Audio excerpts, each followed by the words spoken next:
ভুট্টোগুলো তো গরমে শেষ হয়েই গেল, জানি না বাঁচাতে পারবো কিনা। কিন্তু আজকে যা ঝড় উঠতে চলেছে, এখনই তো প্রচণ্ড হাওয়া দিচ্ছে। কি জানি এটা না উল্টে না যায় বা ভেঙে না যায়।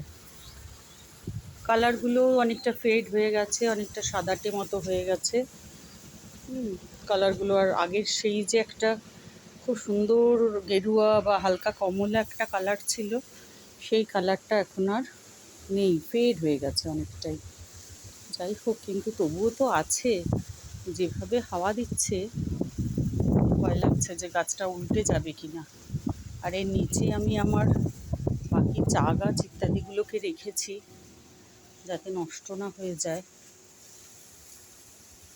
কি হবে বুঝতেই পারছি না। প্রচণ্ড জোরে হাওয়া দিচ্ছে।